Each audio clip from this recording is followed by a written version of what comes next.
Hello, and welcome to the Valley Today. I am your host, Janet Michael. We are on the Zooms today with Michael Diaz, many hats, Michael Diaz, to talk about something that you likely heard mentioned on the show on Friday. So on Friday, Dan Abel from the Rotary Club of Winchester was on the show talking about the Healing Fields of Honor that they host, thanks in part to Navy Federal, at Hanley High School, where they put those 800 flags on the front lawn of Hanley. And Dan was telling us a little bit about Heroes Hill, which is where they partner with the Northern Shenandoah Valley Community Veterans Engagement Board to get services to veterans who may not know those services exist or maybe don't have time any other time other than at this event. So Michael Diaz is here with me today. He is the chairman of that board and is going to tell us a little bit about what you do, how you got started, and I'm hoping some warm, fuzzy stories too, Mike, about some of the veterans that you've been able to help over the years. Yeah, absolutely. Thank you for having me, Janet. Really appreciate coming on your show and telling people about what the Northern Shenandoah Valley Community Veterans Engagement Board, or CVEB, we're going to call it CVEB for a little while here. It's a lot easier to say. Tell you a little bit more about what we do and how we serve the veterans in the community and help bring other agencies to help serve veterans in the community. How long have you been an organization? Is this something new, or have you guys been doing this for a while? It's been going on for almost 10 years now. It was stood up in 2017 by a group of veterans who were part of a four-state community veterans engagement board, which included Pennsylvania, Maryland, West Virginia, and Virginia. That kind of didn't work out just because it's such a large area. And so all the people who were participating in that four-state CVEB had set up their own CVEB boards for their communities in the area. And the Northern Shenandoah Valley CVEB grew out of all of that and has been helping the community since 2017. When you say Northern Shenandoah Valley, what counties and localities do you serve? We don't have really any borders per se as far as like a region that we serve, but the primary area would be Frederick, Winchester, Clark, Warren, Shenandoah County, Page County is roughly our catchment area, if you will, for where we would assist veterans. Of course, there are more CVEBs within the Commonwealth of Virginia. So if somebody is outside of our region, we will most certainly point them in the direction of the CVEB that is closest to them that would be able to connect them to the assistance they need. How does it work? What kinds of things do you do to serve these veterans? Yeah, so the Community Veterans Engagement Boards were an idea of the Department of Veterans Affairs. We are not affiliated with, we are not organized by, we do not do anything with the Department of Veterans Affairs other than they promote CVEBs within the communities. The VA is a federal program, and they're like 35,000 feet above, looking at the big picture items that are below. But what takes care of people in Albuquerque, New Mexico, does not serve the needs of people in Winchester and Frederick County. So the CVEBs were set up to help identify those local needs of veterans and bring community stakeholders together to help overcome the needs or issues that plague veterans in that community, and also to report back to the VA how they can improve some of those outcomes at a VA level. So it's a public-private partnership in a way so that the VAs understand the needs of the community more, and the community also understands the needs of the veterans more. I would imagine too that you have a lot of resources and access to a lot of other organizations because no one veteran has the same needs or challenges as the one next to him. Exactly. Yeah, it's very unique for each veteran's needs and circumstances that hit them. So yeah, we do have an extensive list of community partners that participate with the CVEB. They're either active members or inactive members. Your organization can participate as a member or an inactive member if you wish. And really, it's just a way for people to know about what resources they can point a person to or veteran to should they need it. Housing is a big thing that a lot of people talk about, homeless veterans. There are multiple organizations that help homeless veterans. And so bringing the group of them together to show how they can help serve a veteran in one way and how another one might serve another one, as you start adding more resources, the problems become smaller and smaller and much, much easier to overcome.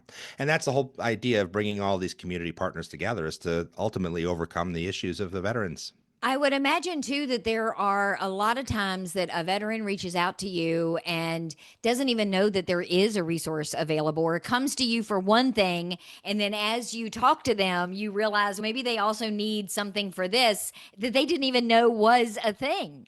Yeah, a lot of people will come for financial assistance. We are a agency of last resort, so generally somebody who is in financial need will have been referred to us from another partner agency, and they'll generally refer them out to us for that assistance should they reach a limit to what they're able to provide. Some agencies can only pay up to $500 for bills. If they have $650, we might be able to make up the difference for that. And those are some of the little things that we do. And as you also stated, homelessness might be one thing, but now we've identified that they need health care too. So we get them connected with health care. And they also need financial assistance. So we'll connect them to an agency that helps with financial planning, helps with financial literacy, and connect them with those resources. So it really is kind of a whole person resource that will a la carte pick what you need to help you out. One of the partner agencies that Dan mentioned on the show Friday is Heroes on the River. I think Yes. sometimes they don't realize that it doesn't even always have to be about housing or food or healthcare. It could be something that they just need to get out and enjoy themselves doing something. Yeah, Heroes on the River is one of the most active organizations that does do outdoor and team building events. Another one that's really great and is very involved, Project Healing Waters, a wonderful fly fishing organization that takes veterans to do fly fishing excursions at no cost to the veteran. It's all free for them. The Organization for Therapeutic Horsemanship provides horse riding activities for veterans. So really, it's very broad as far as what we're able to connect people with, and it's an extensive list. And we're constantly updating it, constantly trying to find more organizations who are interested in participating. And I welcome any of the organizations that are listening to this now to reach out to us, and we would love to hear from them. How does the process typically work? We can use the Healing Fields of Honor as an example, but outside of an event like that where you're set up, do people call you or come to your website? How do they initially interact with you? Yeah, so we do have a website that is set up, nsvcveb.org. There's information as far as who we are, who our board is made up of, the events that we're participating in. We have a membership directory that's on there that lists all the organizations that actively participate with us so they can see for themselves which organization they may be able to reach out to. We do meet monthly. It's on the fourth Thursday of every month, and we've been meeting over at the Hive at Shenandoah University. Shenandoah University has been very gracious at opening up the Hive for us to be able to utilize for those meetings, and it's really been great since that's come about. And really, the meetings are just an opportunity for people to come together and kind of network in a informal way. We do have some business items that we address, just talking about events that we're doing and things that people are participating in. And then after we get through the business part, we do a little round robin where we let everybody from their organizations say who they are and tell us a little bit about what their organization does or in any other events that they're coming up. It's really nice to be able to sit down and jot down some things that you didn't know were happening in the area.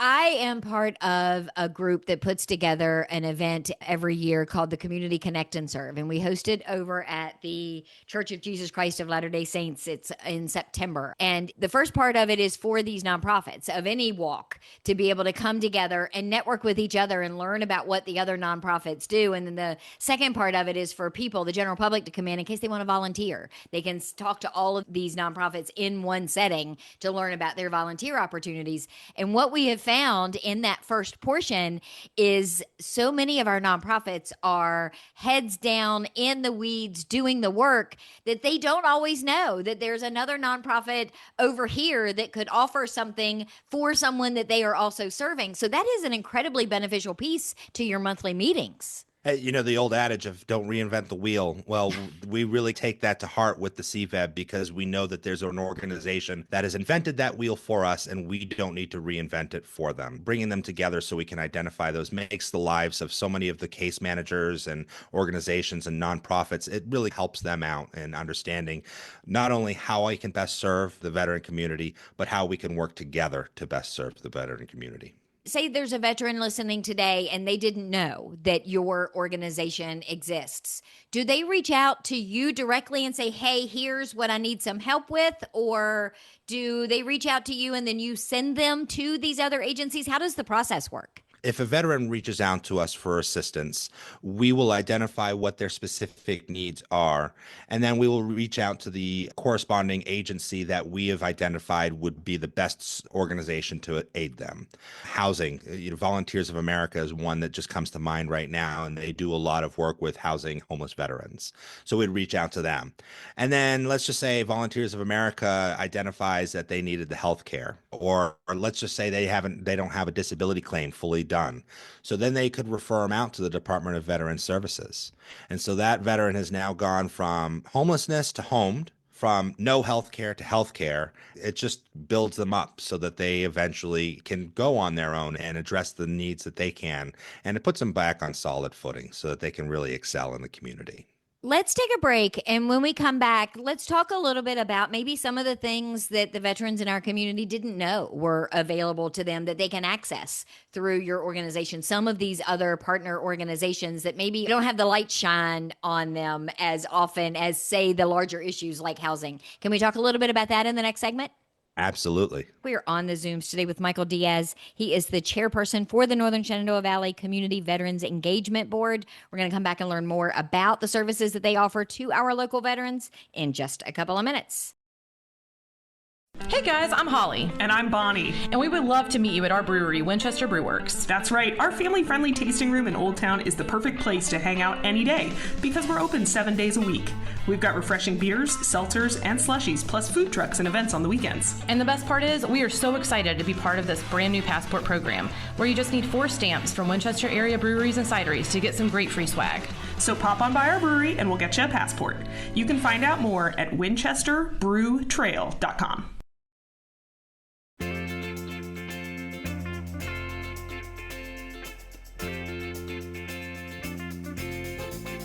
Welcome back to the Valley today. I am your host, Janet Michael. Today we are having a conversation with Michael Diaz. He is the chairman of the Northern Shenandoah Valley Community Veterans Engagement Board. We've been calling it CVEB.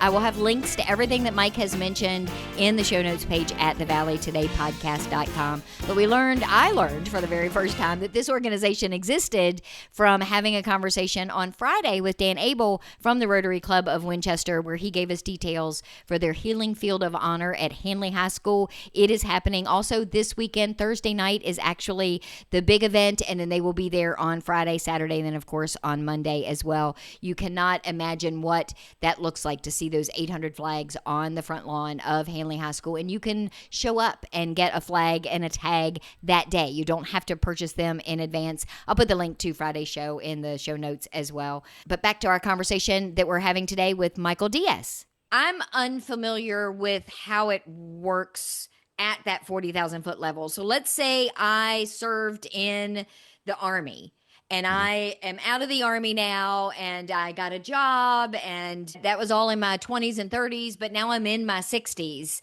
Do veterans have to apply for something, or is it a given or grant? I don't have any idea how that works. So depending on the thing that they're accessing, there is an application process that they have to go through, like a VA home loan. If you want to get a VA home loan, you just go to a mortgage loan officer, you tell them you're a veteran, you provide them all the documentation, they do the footwork for you, and that you sign the paperwork, and there you go, you've got a home using a VA home loan.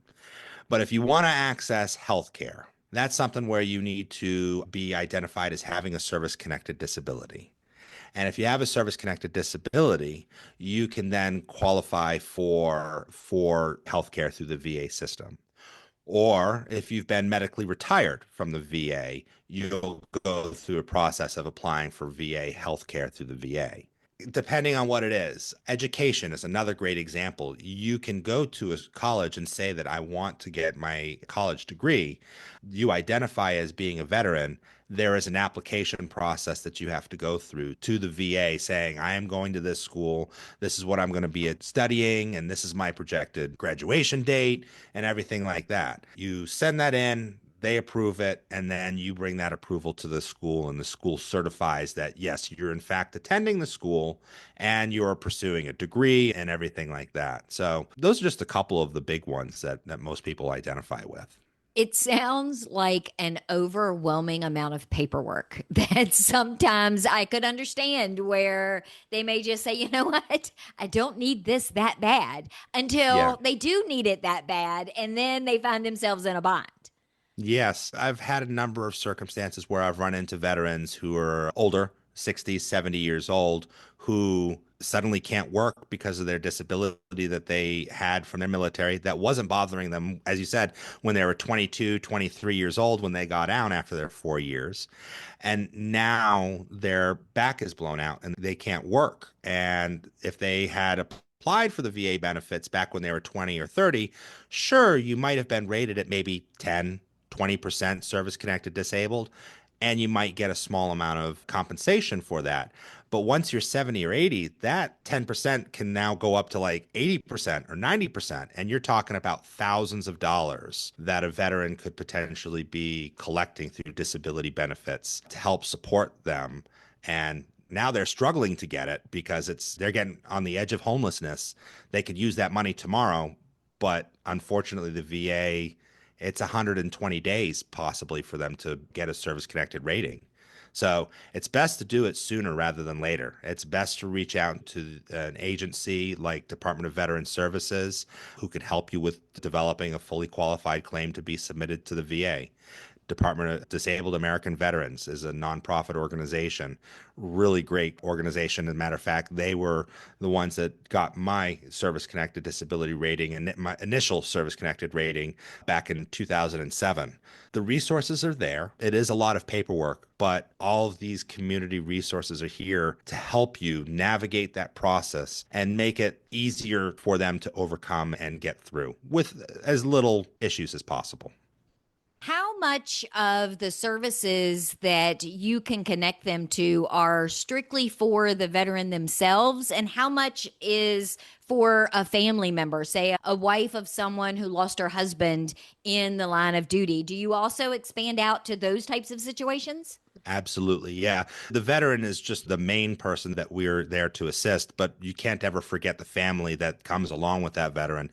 They very much served as well in their own ways through not having their family member around for months or having to deal with them coming back with PTSD or other injuries that they have to overcome. Very much the families are a part of this entire group. It's not strictly the veteran, and we definitely are there to assist the family members through this process as well. Mental health is a major issue within the veteran community. And a lot of family members don't know how to approach it or the best way to approach it. And we're here to support them in that matter and connect them with the resources that can help them with that. Brain Injury Services is just one of the organizations that comes to mind that we would possibly refer them to. They help with dealing with traumatic brain injuries and the such. Those are some of the things that we look for in bringing these community partners together so that they can help out. I think when you were talking earlier about healthcare and housing, those are usually the two that are at the forefront.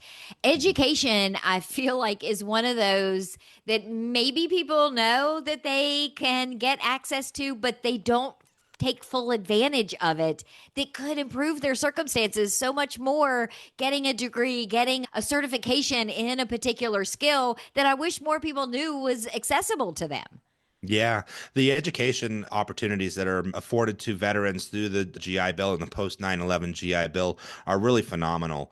Laurel Ridge Community College has a great program that's there, and certainly encourage people who are coming back to the area to look to that one. Same thing with Shenandoah University. They have a fabulous veterans program over there to help connect veterans to the educational resources within their schools to help veterans succeed in accomplishing what they're set out to do.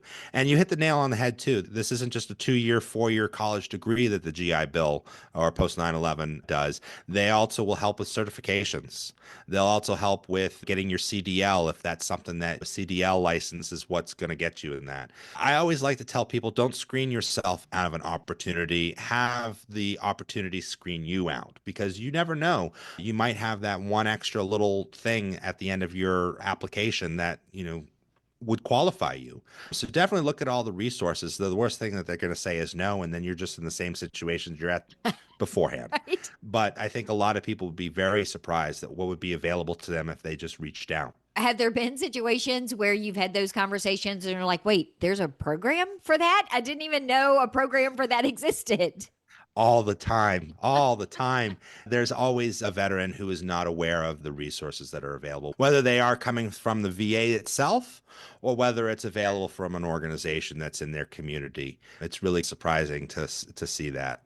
So. I have a friend who is a veteran, and he recently got a service dog and had no idea. He didn't think, I forget how he phrased it. He goes, they gave me a service dog. I didn't think I was bad enough, I think is how he used the phrase, to warrant getting a service dog. He goes, so I almost didn't even ask about it.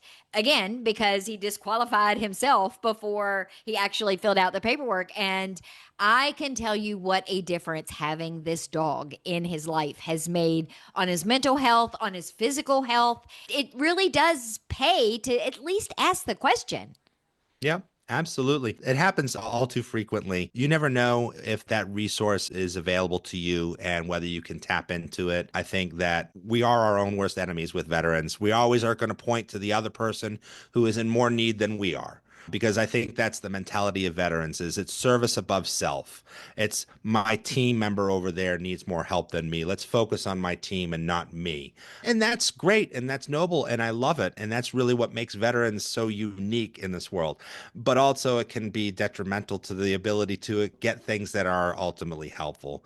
And going back to that idea, if you hurt your back when you're 20 years old and you're at 60 years old, it's nice to have that peace of mind now that you've had your problems addressed when it's not urgent than when it is an urgency. So I highly encourage anyone who's listening to definitely reach out to us or reach out to one of our organizations that participate with us to see what they may qualify for assistance. And you'll be set up at the Healing Field of Honor at Hanley High School over the weekend. Dan said that they're going to do a ceremony on Thursday because Thursday sometimes is easier to get the actual people on site. And then they're there through the weekend. So will you have a table manned during that whole time? Where can people find you at that event? So the CVEB and the resources will only be available on that Thursday night on the 22nd of May. We are setting up from 3 o'clock p.m. until 7 o'clock p.m. Some of us will stay a little bit later. We've been invited to stay until 8, so some of us will be staying there later. And people can drop by any one of the tents that are there. We're going to have 20 to 22 different resources that are available, all ranging from like the Project Healing Waters and the Heroes on the River for the outdoor adventure programs to Boulder Crest Retreat, great organization in Bluemont that is a national program that has been featured on many of the talk shows and in the morning, ABC, NBC, Fox. They actually have another one out west as well. A really great organization as well. They'll be there. I'm just Honor Flight, Team Rubicon, just to name a few of the other organizations that'll be there that help out. American Red Cross, Department of Veterans Services. Come on by, and really it's a one-stop shop for you to be able to find a lot of the resources that most veterans will qualify or be able to tap into. And I would also encourage those family members that we talked about earlier, because if you do have one of those veterans who's, I don't need that help, that's not for me, and you as a wife, daughter, cousin, nephew, any of those things, think, yeah, maybe you do. They can also come and say, hey, here's my situation. How can you help me get dad or uncle or mom or any of those people connected? You can give them the information that they can then start feeding into the person that actually needs it. Yeah, we definitely welcome the family members to join us as well. Some family members will qualify for some of the stuff. If a certain veteran has a certain amount of service-connected disability rating, their family members may qualify to utilize their GI Bill benefits. Oh. Those are just some of the things that you might want to look into if that's something that you're interested in, and it can really help out the families in being able to do that. So yeah, family, friends, acquaintances of veterans, if you want to get some information to take back to the veteran in your life, that is what this is for, is really to bring the community together so that they can identify what they could benefit from. So for any veteran or their family members, I would assume if they're not going to be able to come to the event on Thursday night, the best first place then for them to go would be your website? Yeah, drop by our website. Again, our web address is nsvcveb.org. You can also email us info@nsvcveb.org, and we'll respond to you and try and connect you with the resources that are there. We are all volunteer based, so just keep that in mind when you're getting a response that these are all volunteers for the organization, and we're here to help them out with that. We are bringing somebody on board in a part-time status, and we're looking to potentially hire another person in the not too distant future. And this wonderful donation from the Rotary Club to the CVEB will definitely go far in helping us out. So we're eternally grateful to them for that and for the support that they have for the veterans in our community. And then the flip side of that, if there is someone listening today that runs a nonprofit that offers services for veterans, or a business even that does some sort of a discount or a deal or gives free services for whatever, they should also reach out to you so that they can become future partners. Absolutely. Yeah, same thing applies to them. Drop by our website, send us an email. We definitely would like to hear from you. If you can't do either of those, we're certainly welcome to you joining us for our meetings. Again, it's on the fourth Thursday of every month from 9 a.m. till about 10:30 a.m. at the Shenandoah University Hive, and we meet there for about an hour, hour and a half on that fourth Thursday. So drop on by, love to introduce you. And then also for our meetings, we do generally have a guest speaker who gives information for about 10 minutes. So we're also looking for guest speakers for organizations that in the community who are willing to come to the CVEB meeting and tell us more about what they do for the community. You could not have picked a better building. That Hive, I got to tour it several months ago, right after they opened, and it is magnificent. It's beautiful. They've done a really great job there, and really happy that it's in good hands with Shenandoah University. Mike, thank you for taking the time to give me a rundown on all of this stuff. I think it is incredible, and I can't wait to start telling all of my people about all of the things that you offer. Well, the pleasure is mine. Thank you again, Janet, for your time today, and thank you for your support of veterans in the community. I will be back tomorrow with a brand new episode of The Valley Today, a few minutes after noon, so meet me here then.